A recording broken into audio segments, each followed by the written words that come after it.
Safe sex. If this were a contract, then what follows would be the small print, the boring bit that you can't really be bothered to read because it just gets in the way of getting started. But you should take a moment out to listen to it, because it's the stuff that protects you from making unnecessary mistakes. While this is a book about fun, pleasure, and indulging and fulfilling your strongest needs and desires, sexual intimacy brings with it certain concerns, in both a physical and a psychological sense. So much as I'm someone who has relatively few problems with the consenting adults in the privacy of their own home school of thought, and in fact positively encourage variety, imagination, and a lack of inhibition, there are a few basics that need to be spelled out from the start. Some of these warnings you will know or be aware of. Others may come as a surprise, especially if you're trying something new for the first time. And none are designed to inhibit the pleasure principle, even though they might seem to lack the spontaneity factor. Your most important sexual organ is your brain and how you use it, and it stands to reason that the more relaxed you are, by knowing that you and your partner are doing all you can to prevent sexually transmitted infections, pregnancy, and unwanted pain, the more likely you are to have great sex. It's an unfortunate fact of life that in spite of huge sums of money being poured into sexual information and advice, the statistics for HIV, viral and bacterial sexually transmitted infections, including chlamydia, herpes, pubic lice, and gonorrhea, are all going up. All this increases your chances of catching something pretty unpleasant.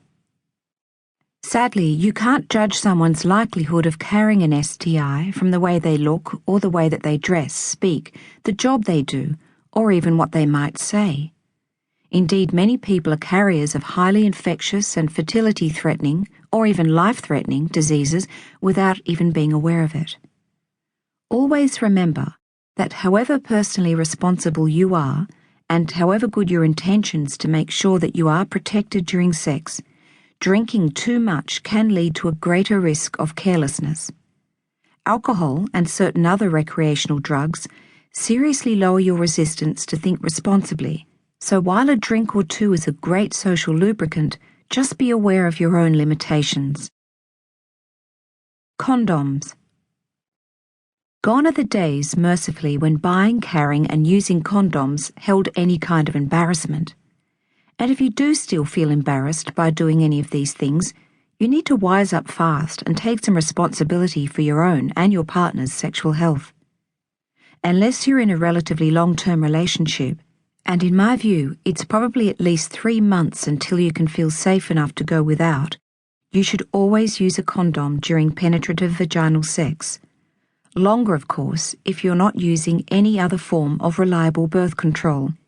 Even if you're not having full penetrative sex, you should still use a condom, as there are enough germs at the tip of an erect penis to cause infection without penetration or ejaculation.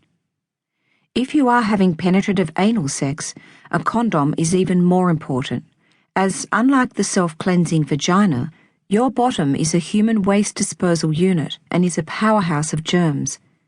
You should use a non-spermicidally lubricated condom with extra water-based or silicone lubricant at all times. The anus is a much drier area than the vagina, and without sufficient lubrication there's a real danger that a condom could tear or burst. Contraception. It may be the case that you want to enjoy great sex with your partner in order to fall pregnant, in which case this is entirely irrelevant to you. But if you don't or aren't sure, then it is obviously essential to get you or your partner protected from conceiving while having sex.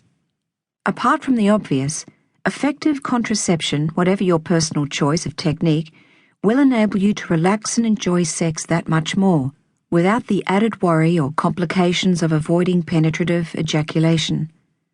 Terminating an unwanted pregnancy is not a recommended form of contraception, and the morning after pill, useful as it might be in emergencies such as a split condom, is absolutely not the answer to careless sexual practice. So my simple advice is to visit your GP for more information, buy a plentiful supply of condoms and lubrication, and appreciate that great sex is even greater once you have dealt with the contraceptive responsibility that goes with it.